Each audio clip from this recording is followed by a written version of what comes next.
Shri Raghvan, who is Vice President and Head of Power Business of Tata Consulting Engineers. He will be talking on the subject. Just 1 minute. I think you are going to talk on the expansion of nuclear power in the yes, and its relevance to the private industry. I'll just give a brief introduction. He is in this power business and has got more than 28 years experience in power plant engineering in TC. He began his career with the company as a trainee and has worked on numerous power projects for clients across the world. Over the years, he has held several leadership positions before assuming this current role. He holds a bachelor degree in mechanical engineering and a master's degree in thermal power engineering from NIT Trichy. He has also completed an executive management program at SP Jain Institute of Management and Research in Mumbai. He is also a member of various technical associations and actively participates in forums on emerging topics in the power sector. He has served on the Energy, Environment and Water panel of the Confederation of Indian Industries and has been a part of expert committees of the Central Electricity Authority. He is also a life member of INS and the Society of Power Engineers. Thank you. With this, I kindly request Shri Raghvan to start his presentation. Thanks, Dr. Datta. Good morning to all. I'll be talking about the nuclear power expansion and the role of PSUs and the private industries. Private industries, when we talk about private industries, definitely we should talk about the role of nuclear and why nuclear. So that is also important. So I'll be taking few minutes to explain the importance of nuclear power to sustain our economic growth of the country, at the same time to decarbonize our industries, mainly the hard to abate sector like steel, aluminium, process industries. Many of the process industries which are energy intensive, if you want to decarbonize, nuclear power is absolutely essential. So in this presentation, I would be covering a brief introduction of TC. I will not take much time because we are in this business, power business, and more specifically in the nuclear power for 45 to 50 years, working very closely with DAE, BARC, NPCIL, and all the complete nuclear ecosystem. So we are in this business for 45 years. I will take a couple of minutes to talk about our contribution and what is the emerging power scenario in the country. Currently, we are 500 gigawatt of installed capacity. If you want to sustain our 8 to 9% economic growth and at the same time to decarbonize our industries, how the power scenario is going to be in the next few decades, that is also important. And then what is the current nuclear landscape and what role the PSUs, apart from NPCIL and NTPC, which are already in the nuclear sector for several decades, how other PSUs can contribute, and more importantly, the private sector is showing lot of interest in the recent times, how private sector is looking at this sector.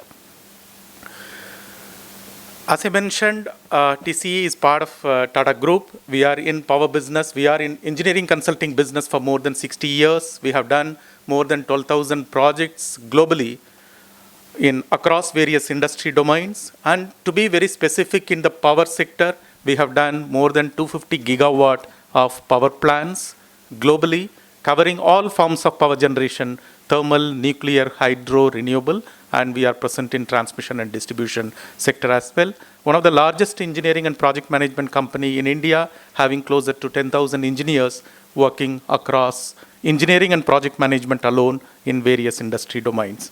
And we are the first one to introduce the 3D engineering for nuclear, right from Kakrapar, then RAPP and GHAVP, and right now we are doing Kaiga, completely 3D engineering, integrated 3D engineering, working very closely with the NPCIL.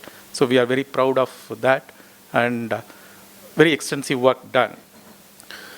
As I mentioned, we are in all forms of power generation. Nuclear, we have been working very closely with PHWR and we have done extensive, almost complete engineering for fast breeder reactor for IGCAR Bhavini also which is under commissioning now. The complete engineering was done by us. And we have been associated with few international nuclear projects as well, the fusion reactor, which is being constructed in France. As far as green power is concerned, we are very active in hydro. And recent times, you might have heard about the pump storage, which is providing the energy storage to take care of the variability of solar and wind. So we are doing almost 10 gigawatt of pump storage in India, and we are in the concept stage of more than 30 to 40 gigawatt in the development phase. And we are present in solar and wind. Thermal, one of the strong portfolio, having done almost 200 gigawatt of thermal power plant, coal, gas, captive and large scale, utility scale plant, and we have done projects for NTPC as well in the coal power plant. T&D, one of the strong area, done transmission and distribution and substation design. So these expertise, it will be definitely useful for nuclear as we ramp up the nuclear generation in the country. And we are working several emerging areas in the power sector, digital solutions, artificial intelligence. I will talk about that little bit, what we are doing in the power sector. And nuclear fusion, the largest nuclear fusion project that is currently being carried out in France. We are one of the largest engineering firm supporting the nuclear fusion reactor. More than 50 of our engineers are currently in France supporting that engineering design. And energy storage, as I talked about, PSP and battery energy storage. This is a brief a snapshot of TCS association in the nuclear program. You might have seen almost all way back in the Unit 1 of Tarapur, 1969. Dr. Bharadwaj also mentioned that 1969, we have been involved in the commissioning support we provided for the Tarapur Unit 1, and subsequently we have done engineering in some form or other in all these projects, either it full scope engineering or it's a part scope, or sometimes we supported the EPC contractors in BOTIB and other areas also. So we have been associated with the nuclear projects almost last 45 years in all of these projects. So we are very proud of the association with the nuclear fraternity. Coming to the power sector, if you see the installed capacity in India as of now is 520 gigawatt. Coal continues to dominate the Indian nuclear power sector, contributing to about 44% of installed capacity as of now, followed by renewables, close to 40% installed capacity. Nuclear contributes as of now is 2% of installed capacity in the country. But one important thing we should know why nuclear is important going forward. Though renewable is contributing 40% of installed capacity, in terms of energy generation, it is providing only 15% because of intermittency. Because solar cannot produce 24/7. Solar can produce only during the daytime when the sunshine is available. Even wind power is seasonal. So though we have very high amount of installed capacity of renewable energy generation, it is contributing only 15% in terms of electricity generation. So definitely we need base load power generation, less carbon-free base load generation to support our industrial growth. So that is very important. Nuclear, 2% installed capacity, and in terms of energy generation, it is contributing about 3%. So this is both in terms of installed capacity as well as the electricity generation during the current financial year in terms of billion units of electricity. Gas, we don't have much gas resource in the country. So gas power can provide base load, but it is not available as of now in India in large quantities. So we cannot rely on gas power as a base load. So definitely we need, if you want to have base load as an alternative to coal, nuclear is the only option available. Even hydro is seasonal. It cannot have a continuous power. So if you are seeing that to sustain our economic growth, right now we are 4.2 trillion trillion dollar in terms of GDP, our GDP, and we are aiming to become $30 trillion economy by 2047. So it is a very high increase from the current 4 to 30 trillion. So we can achieve that economic growth only if we have at least equal amount of rate of rise of installed capacity.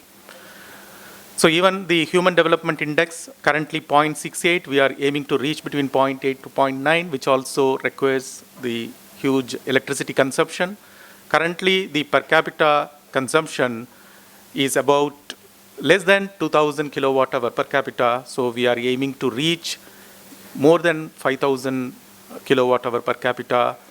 So that is the only way is we need to have a base load, and also at the same time we have a challenge of the reducing the carbon footprint, the CO2 emission to be reduced, so that definitely we can achieve through nuclear power.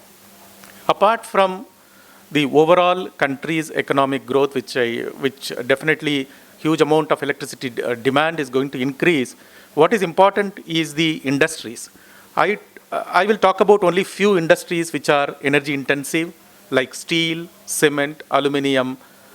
So if you see the annual production in India as of now, and what we are going to achieve by 2050, the huge amount of capacity addition that is going to happen in steel, aluminium, and other process industries. So definitely the electricity's demand is going to increase multifold as we go into 2047, when we are aspiring to become Viksit Bharat, a developed country by 2047. So in terms of generation, in terms of installed capacity, also currently about 500 gigawatt of installed capacity. So we are aiming to reach closer to 2,800 to 2,900 gigawatt in the current planning scenario. I'm not talking about the net zero scenario. Even at the current planning scenario, we are talking about closer to 3,000 gigawatt, almost 6 times the current capacity by 2050. So the huge amount of electricity demand is going to come, both in the case of current planning scenario and the net zero scenario. So we can achieve that only by multiple sources of power generation. We cannot rely only on coal or renewable, so we need to look at multiple options. So even currently we are at 8 gigawatt of installed capacity of nuclear power generation. We are aiming to reach 100 gigawatt by 2047. So definitely nuclear plays an important role in the energy mix as we move forward in the next 2 to 3 decades. I talked about this. Only one point I would talk is the in terms of gram of CO2 per unit of electricity. If you see coal, 820 gram per unit of gram of CO2 per unit of electricity. This is the life cycle, because solar does not produce CO2 during the operation, but the solar panel manufacturing produces. So it is a life cycle CO2 emission.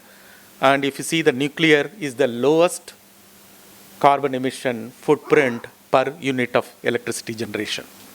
So that's why industry is looking at, private industries are also looking at nuclear as one of the option, because they have to reduce the carbon footprint in every sector they operate, be it steel or aluminium or any other process industry. And nuclear provides 24/7 clean power to support the variable renewable energy power and higher plant life. Even we design, be it coal or solar, we design that for 25 to 30 years economic life, but nuclear provides 50 to 60 years of plant life, so longer plant life. And nuclear has several advantages. It uses very less critical minerals, copper, nickel, manganese, cobalt. So these are all critical minerals. If you see, compared to other forms of power generation, nuclear consumes less quantity, ton per megawatt of installed capacity. If you see, nuclear is in the moderate stage compared to wind and solar as far as the critical mineral is concerned. Even other materials, concrete, steel, aluminium, copper, if you see, the quantity required per unit or per terawatt hour, if you see, nuclear is one of the lowest in terms of quantity consumption. In terms of land, of course, hydro, wind, solar requires huge amount of land per every megawatt of installed capacity, and nuclear uses the lowest land footprint also. Land also is the lowest per unit of electricity generated. So nuclear offers several advantages, and that's why many industries are looking at nuclear as the option for decarbonization of their processes. So this is the thing, not only in India, if you see globally, there are several countries are having higher share of nuclear power generation in the overall energy mix. USA, China, they are producing very high quantity of nuclear energy, including France also. France, if you see, France as a country is one of their nuclear share is highest compared to other forms of generation. And India, we have moved from 4.8 gigawatt to 8.8 gigawatt in the last 10 years, and it is going to continue in the years to come. Dr. Bharadwaj talked about the three-stage nuclear program. We are having very much mature in stage 1 with PHWR several units, several PHWR in operational 220, 540 and 700 megawatts. Second, stage 2 is in the advanced stage of commissioning the fast breeder reactor in Kalpakkam, and stage 3 is yet to come. So this is the nuclear landscape India is going to adopt as a long-term of energy security and affordable energy security. Energy security is also important. At the same time, the electricity should be affordable for the industry so that the overall cost of the product will not increase much. So this is the various nuclear reactors in the country having installed capacity of 8.8 gigawatt.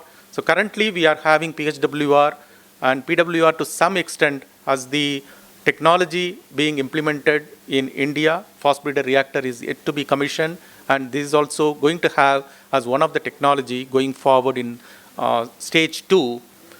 And as we move forward, when we are going into large scale nuclear implementation, we need to look for other technologies as well. Yeah. So this is the current nuclear setup. This is also important to understand when we have the private sector coming into the sector, coming into nuclear field, how it is going to adopt to this way of working, and which area the private industry can contribute, and which area the PSUs should have the lead focus. So if you see currently, the project development phase is mainly by NPCIL and the state coordination for the site identification, feasibility, detailed project report, land acquisition. So these are all and the land acquisition post the detailed site analysis, suitability, and the field investigation, after that the analysis. So currently NPCIL with the government, with the state government collaboration is doing this work.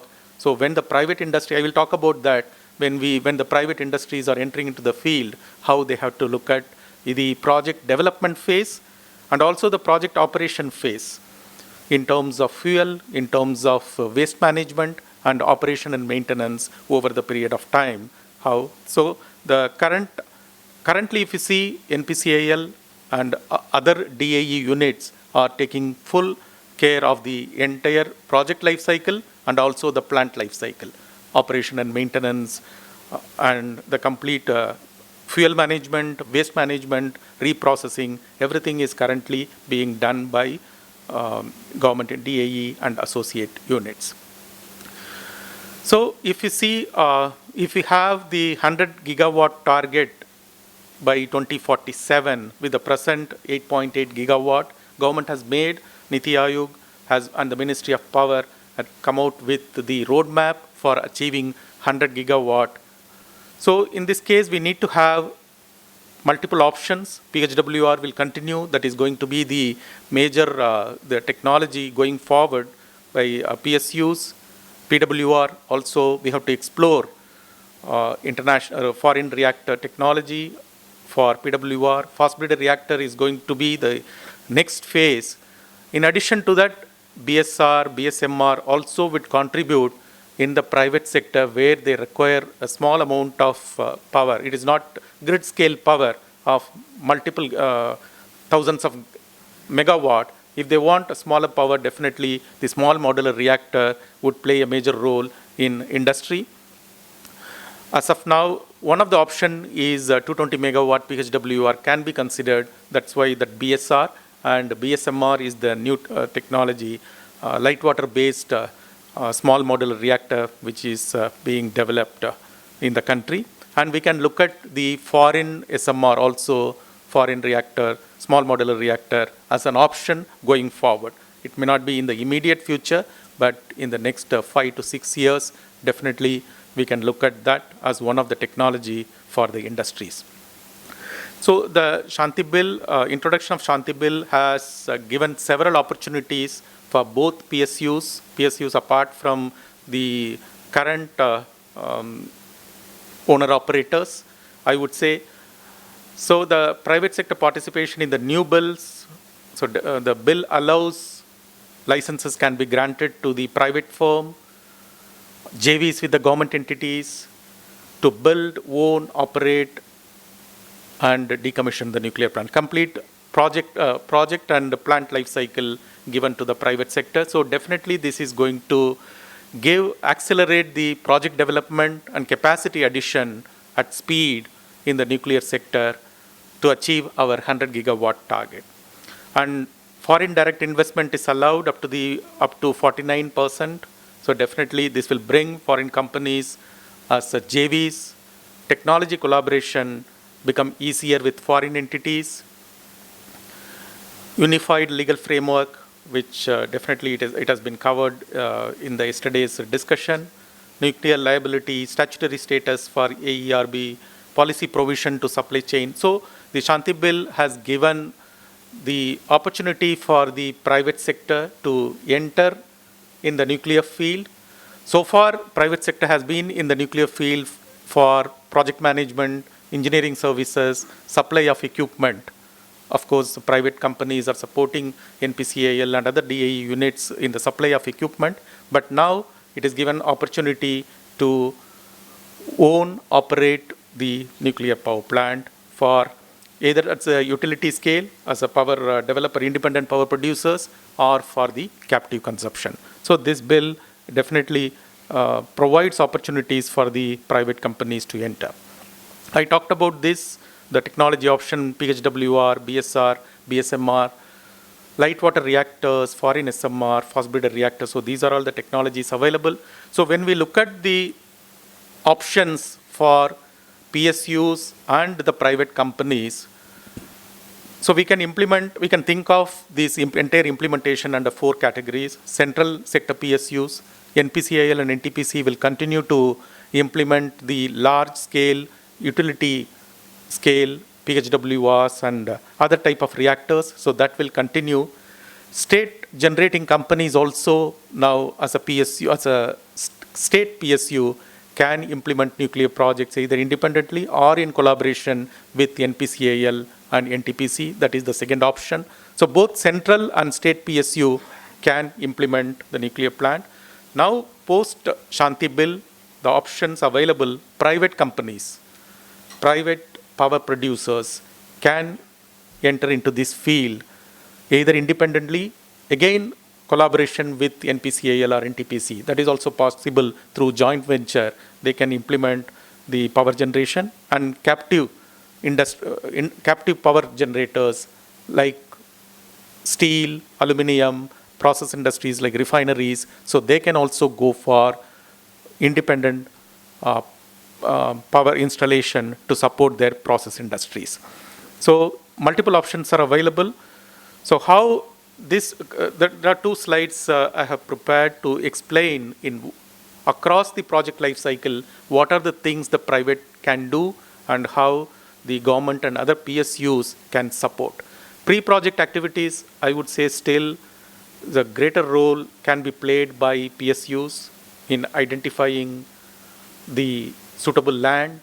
Community engagement is very critical. Still, we have to get the public acceptance for the nuclear power plant installation. So PSUs and government can play a major role in community engagement and land acquisition And of course, water allocation, grid connectivity are all part of the state government um, uh, portfolio, so government can support in those areas. The private sector definitely can enter into the feasibility studies and support in site identification along with the PSUs, because land is the most critical thing in setting up the nuclear power plant. So once the land is available and water is available, almost the major things, hurdles are taken out. It is taken care. So pre-project activity, both PSU and private can do in a collaborative manner, can identify land and get the other approvals from the state government. In terms of finance and capital investment, definitely private can bring huge amount of capital investment required for nuclear, because definitely it is anyway they need to have power to support their process industries, be it aluminum or steel. I'm just giving an example because these industries require huge amount of electricity. So they need, in addition to the grid support, because the power reliability is the key for those process industries. So they will have multiple sources, grid connectivity, as well as they will have their own captive power generation. Because even one day, if a refinery is down, it is hundreds and thousands of crores of loss. Even one day stoppage of the big refinery, or even the steel industry, one day loss would be 100 crore is equivalent of the production. Private sector can definitely bring in large capital, and the plant design and engineering, the technology, as of now, is the government is having the PHWR technology, FBR technology, and it can provide as a technology provider to the private companies, so that can be there.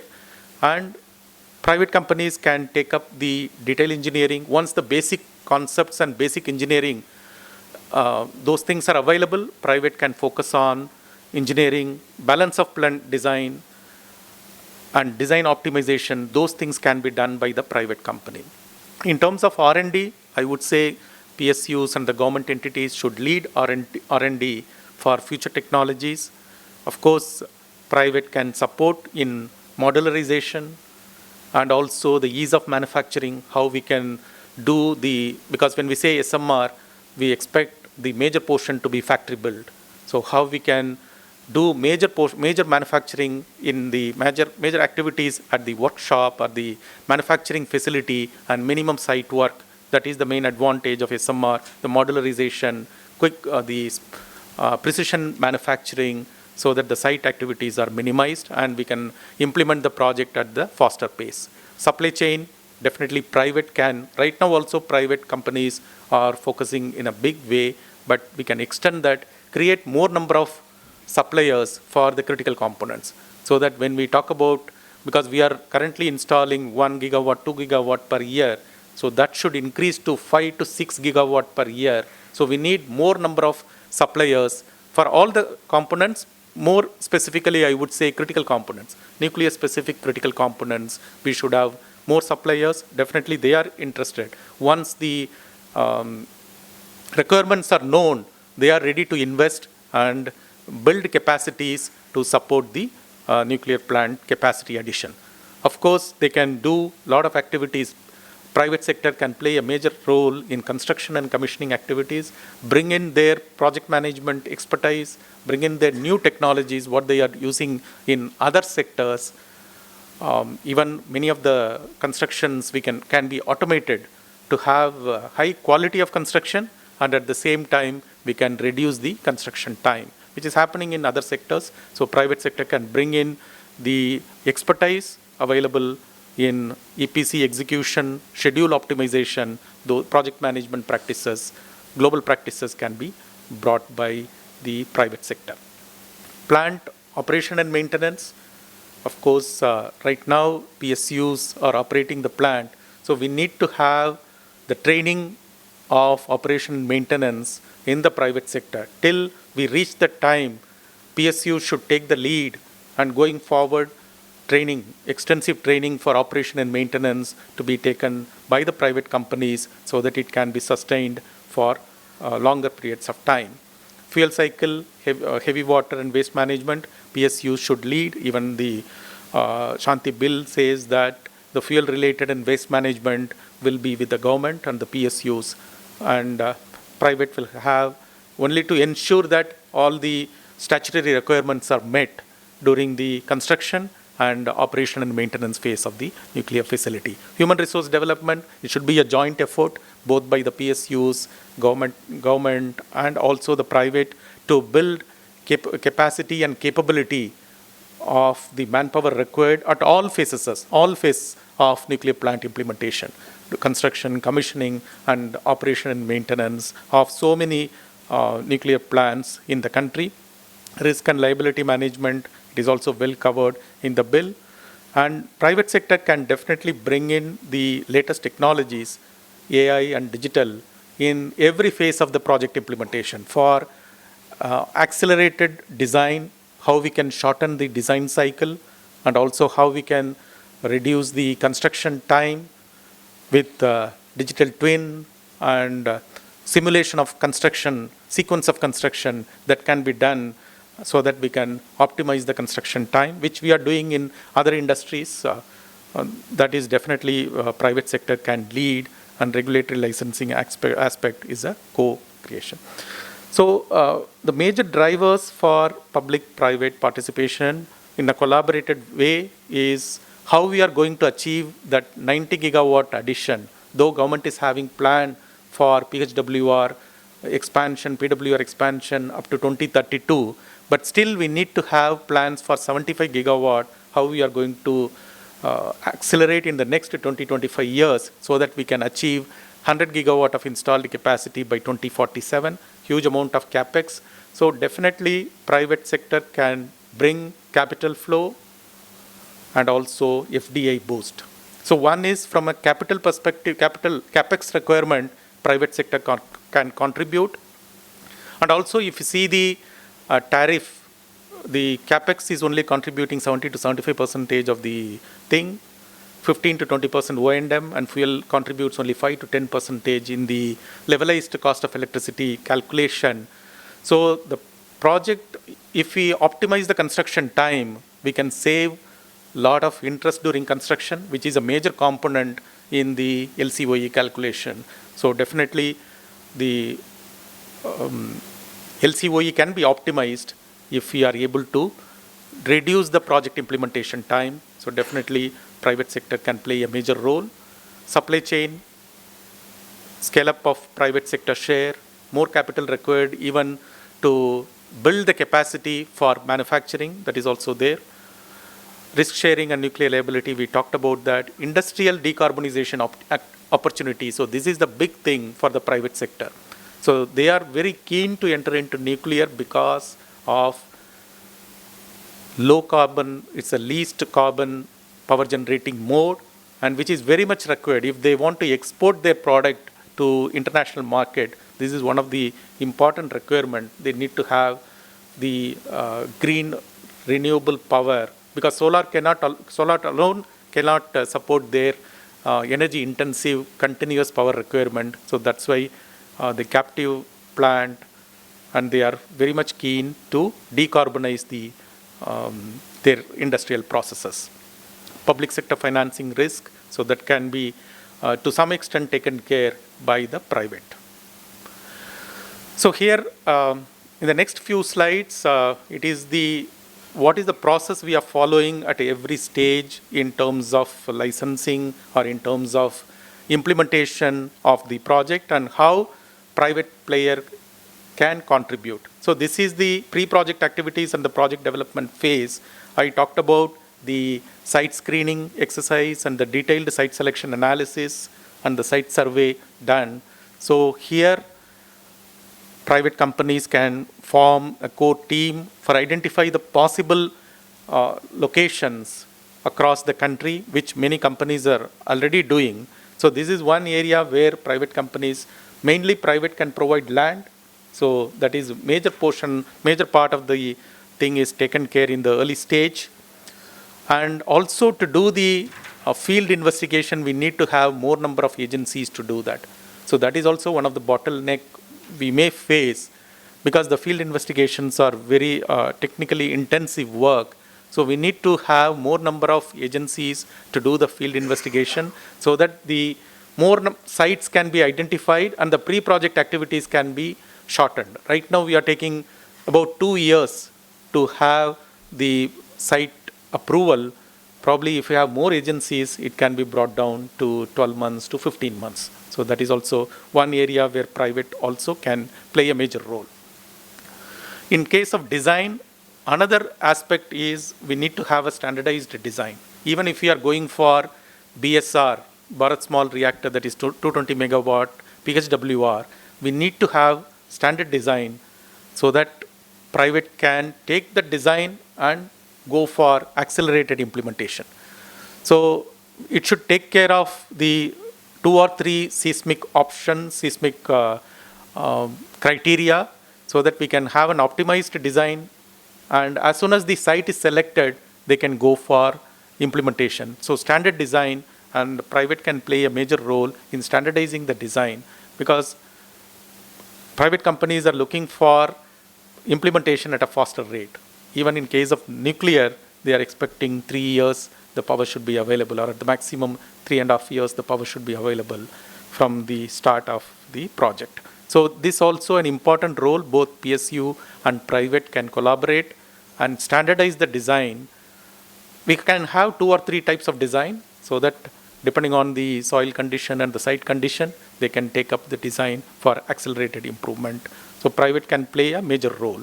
And also the turbine island and the balance of plant island can be completely done by the private sector with proper guidelines, so that we'll have less issues in the non-nuclear area. So that can be standardized.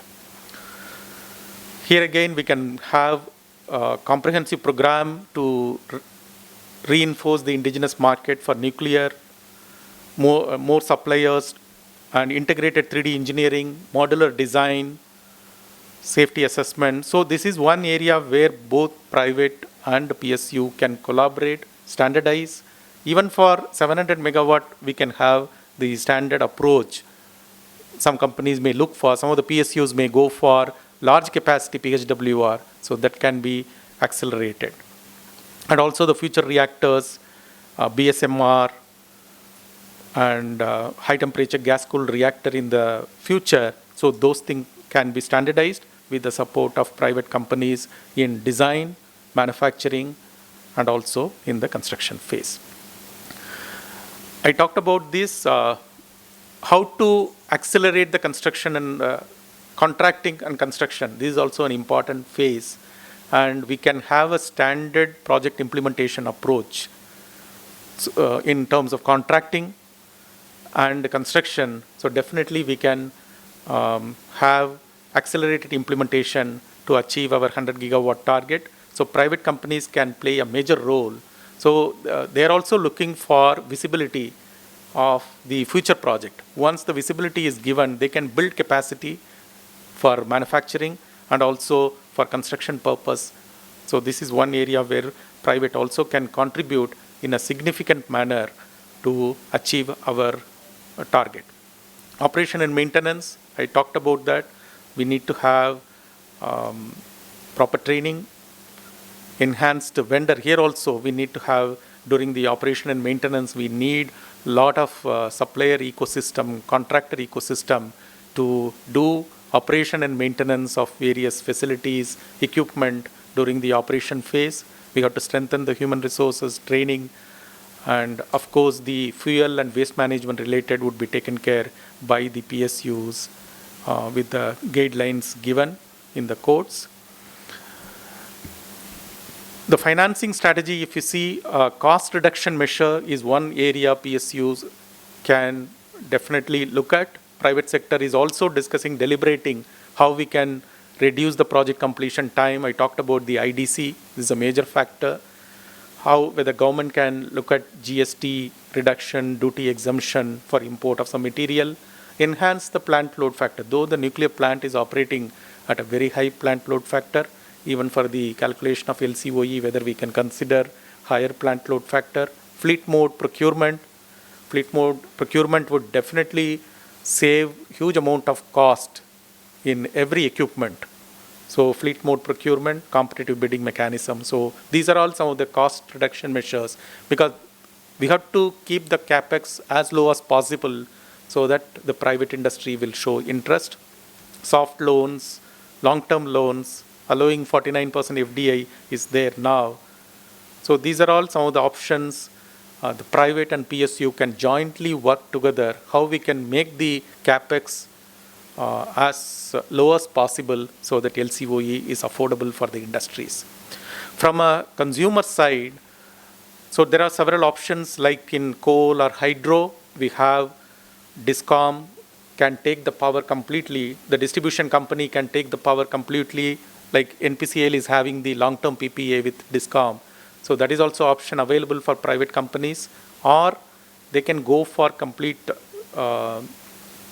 trading options with the multiple consumers, not through the DISCOM, directly it can be there, or the private companies can have PPAs with the consumers, large power requirement consumers across the country. So there are multiple options we can look at, because this is also an important factor in deciding the end use of electricity and how it is reaching to the consumers across the country. Because this is also one of the aspect private companies are looking at, what are the regulatory requirements. Suppose if you are generating power in one state, the consumption point is at a different state, how we can transmit and what are the modes are available for taking the power. So this is also an important aspect. And as I mentioned earlier, the use of artificial intelligence and digital solution also can bring a lot of value addition across the project life cycle and also during the operation and maintenance phase. One case study just we have done in a thermal power plant, not in the nuclear, but we have done. So similar approach can be adopted. To start with, we can adopt in a non-nuclear island or a turbine island where we can optimize the operation, and that can be extended, because this is an emerging topic. If you see, even in a nuclear field, there are many automation, artificial intelligence that is going to have a bigger impact. So definitely private companies can contribute, and we have done a small study in a thermal power plant, how digital solution can provide plant operation optimization and providing the benefit to the plant operator. So to summarize, I would say these are all few key aspects we should consider in terms of project infrastructure enabler. If we say PSUs should spearhead in the community development, land acquisition, and collaboration with the state government for getting the necessary water allocation, and also the land sublease agreement. This is a bigger thing. Private firm can provide the land wherever is available and support in the feasibility selection and getting the environmental clearance. So project infrastructure enabler is one area where both PSU and the private should participate. Accelerated licensing process, this is also an important thing. I mentioned about the limited number of players available to do the field investigation. So probably more number of players can help in getting the project approved as quickly as possible. So that will build confidence for the investor, that will build confidence to the private sector to adopt nuclear for their power requirements. Capital sourcing, as far as the private players are concerned, definitely it is not a constraint, because it is not a constraint, though capex is more, probably 18 to 20 crore per megawatt or a little more, but in the overall life cycle, it is they are okay to invest more compared to coal or hydro as a capex, but it is going to give the benefit in the long run in terms of almost comparable cost of electricity with other modes of power generation. So that is fine in terms of capital sourcing. So the point here is private sector can bring huge amount of cash for implementation of the nuclear project. And tariff, we have the tariff as Central Electricity Regulatory Commission or State Regulatory Commission is having the guidelines for tariff for other forms of generation, coal, hydro. Probably we should have the mechanism for nuclear power tariff also going forward, because so far it was not open to private, Now going forward, we need to have the regulatory guidelines for tariff calculation and indigenization of manufacturing ecosystem. Capacity is very important to support our 100 gigawatt option, the manufacturing ecosystem to be developed. So here one area where definitely the private players can contribute in a bigger way in building the capacity for all the components and systems required for the nuclear power projects. Fuel security and scalability, PSU should take a lead role, and also the private also can have the import of uranium. So definitely with the support of the government, they can have a long-term fuel purchase agreement with foreign companies, so that also will help. And resource development, human resource development I talked about, we need to have at a national level policy to train the human resources, manpower required at every stage of the project and every stage of the life cycle. So with this I will conclude. So here, yeah.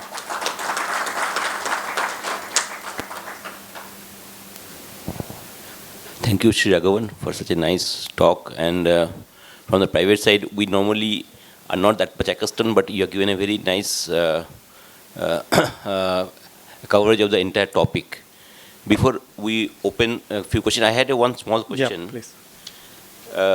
You know that in our this 100 gigawatt target, we have a government plan, which is around 50%. 50 gigawatts. So the rest 50% has to be taken care of by the private industry. Yeah. So in that, what do you feel? Which kind of reactors will be fitting in, and how the future you're seeing how we should go about?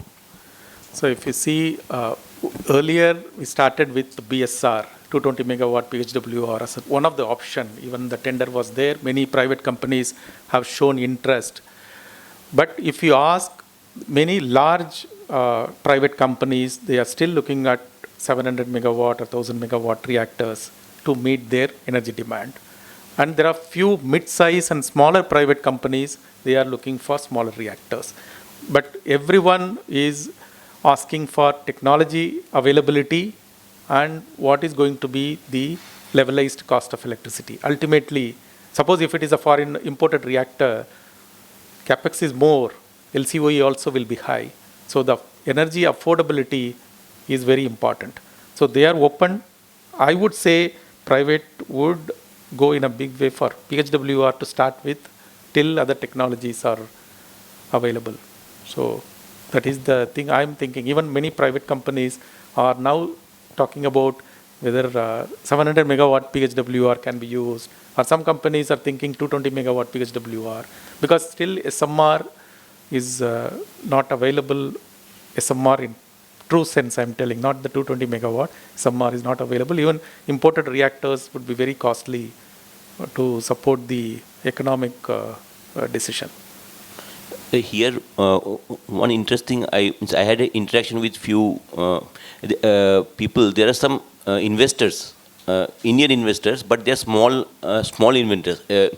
investors. So they are thinking that if we go for small SMRs or micro reactor kind of projects, the investment which they have to do is less. So as a result, they will be it will be affordable to them. At the same time, they will be able to make some profit margin. Do you think that is the right way to do it? Or? No, there are some companies, they are looking for lower capex investment because they cannot invest 20,000 crore, 30,000 crore for a project spanning over 3 to 4 years or 4 to 5 years. But at the same time, the technology should be available. That is also there. Suppose if SMR of 50 megawatt is available readily, there are many companies, they would like to go for that. So the availability of technology and the cost of electricity, these two are very important factor. But considering the current scenario, there are private companies, they are looking at PHWR as the option. Okay.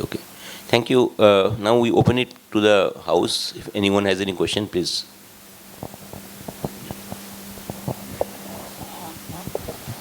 Yeah, good morning. This is Muzumdar from Kirloskar Oranges. Yeah. I have one question.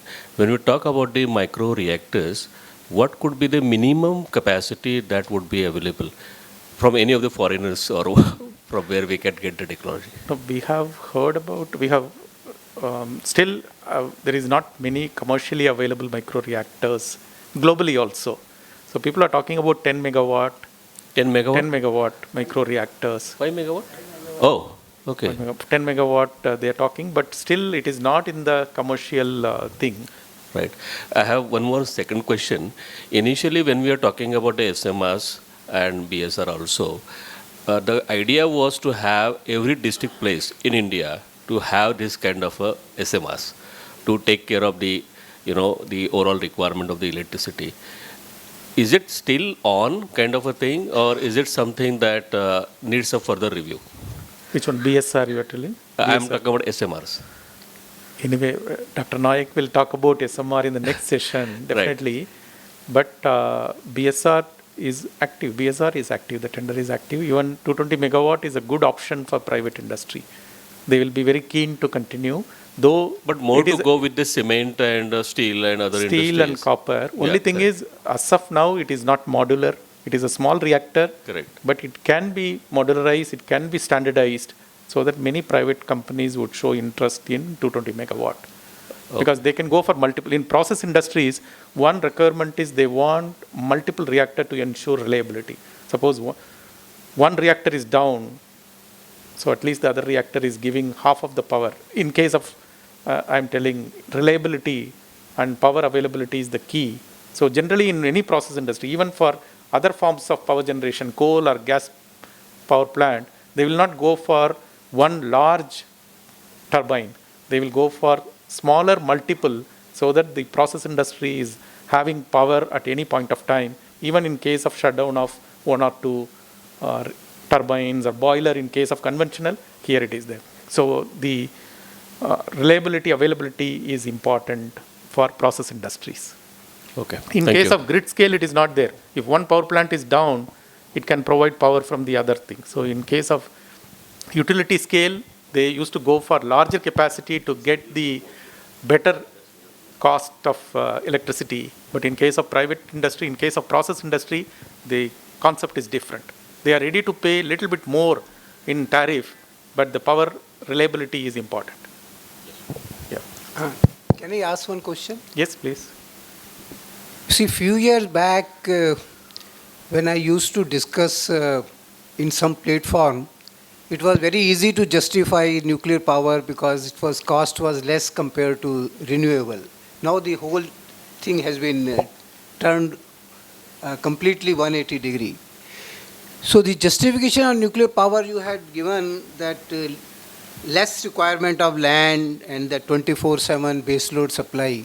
But one more thing which you have added, I have noted, is the critical mineral requirement is less actually. So this is a very positive thing for us to note. But end of the day, ultimately it is the cost that matters actually. Right. You have given some management related issues, that this is how we can bring down the cost. But again, because you are also involved in designs actually. In fact, my friend has also asked that question. In the existing, whatever basket we have of NPCL today, do you see some modifications can be carried out? Whatever the existing our power reactors are operating, mostly of course PHWR. Do you have something in mind that these are the modifications that can help in cutting down the costs? Because you look ahead, Yeah. NPCL will be looking in from different point of view, but you are open. Whether there is any suggestion from your end actually?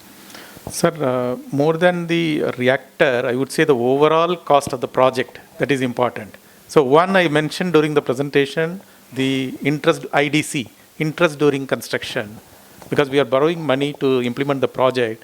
During the implementation of the project, it is not generating revenue, but we have to pay the interest to the lenders.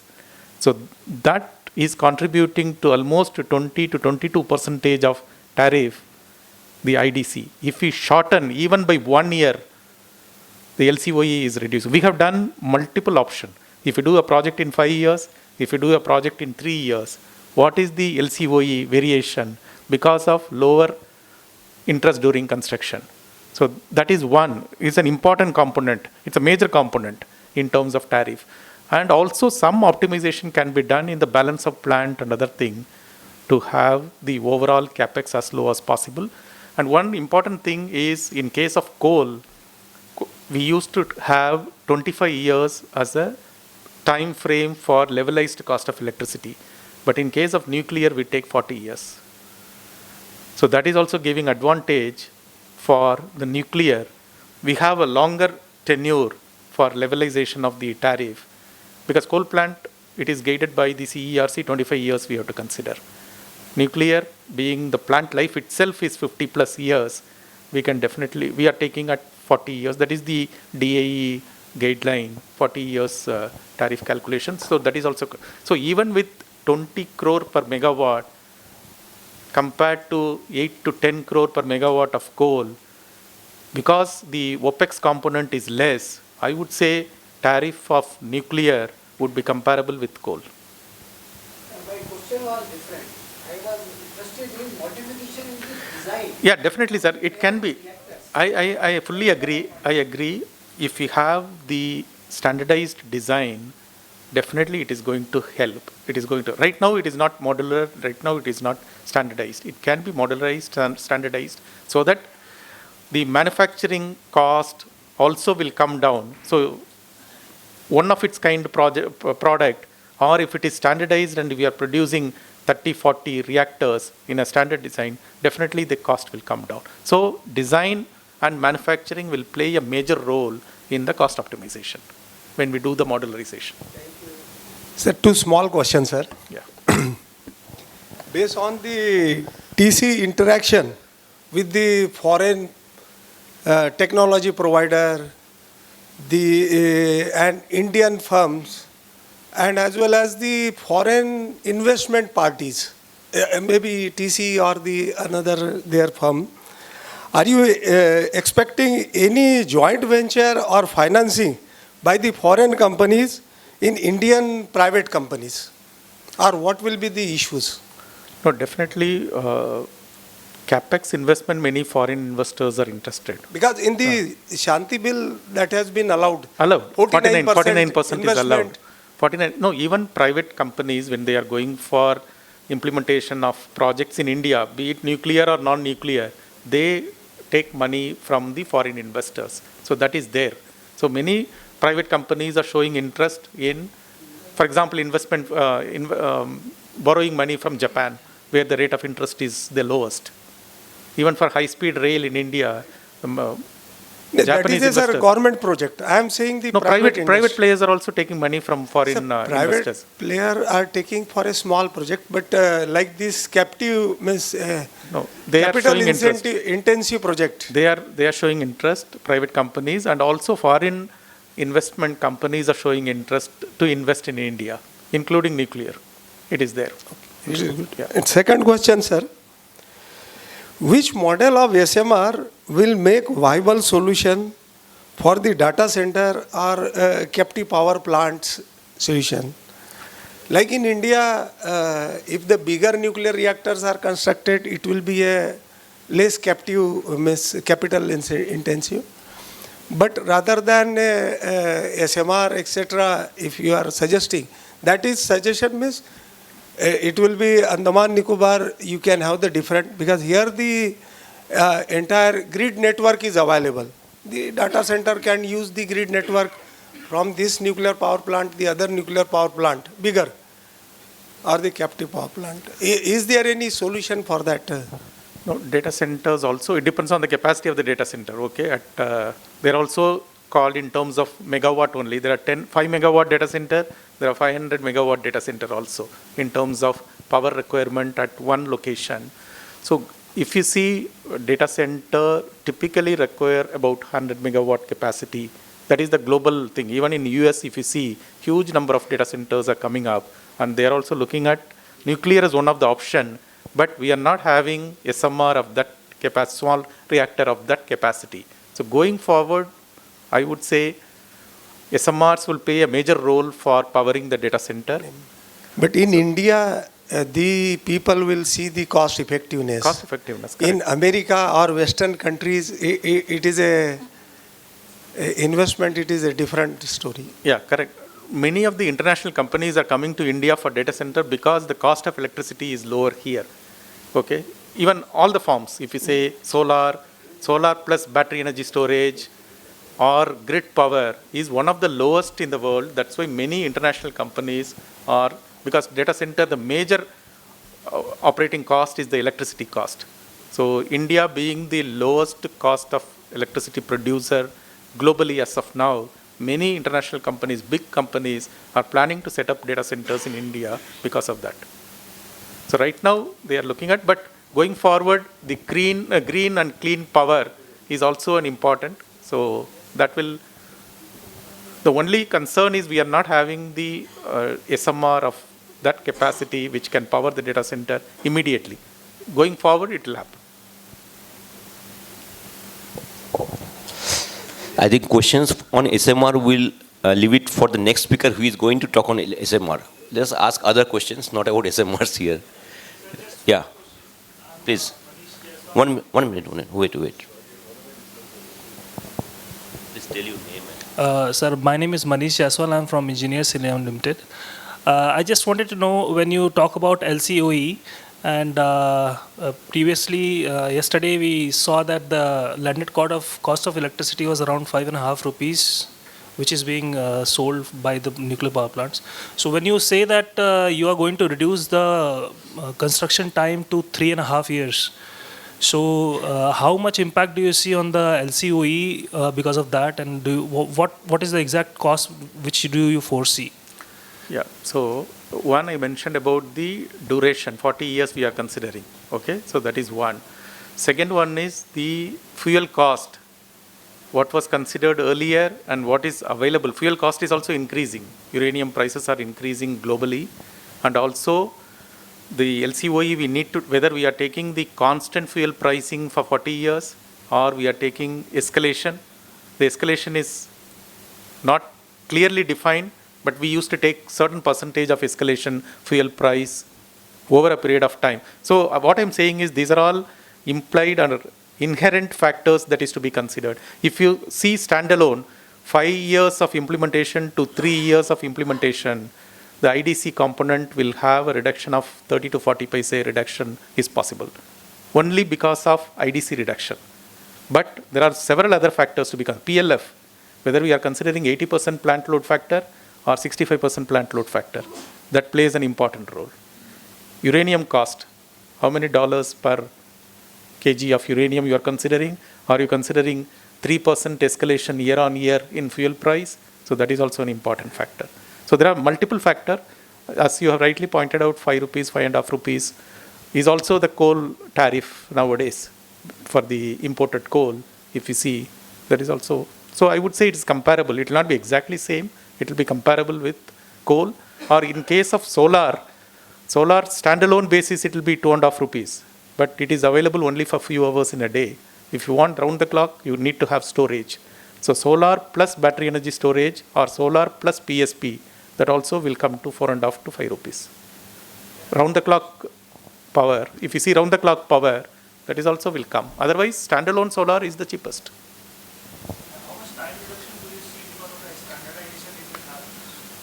Whether talking about 220 megawatt or 700 megawatt, because that also matters, na 220. Okay, I will request, means he's available during lunch, and in the evening there is a panel discussion. So we can discuss it later, because we start with the next session. Thank you, Okay. Shri Raghvan. We'll talk about that. Yeah.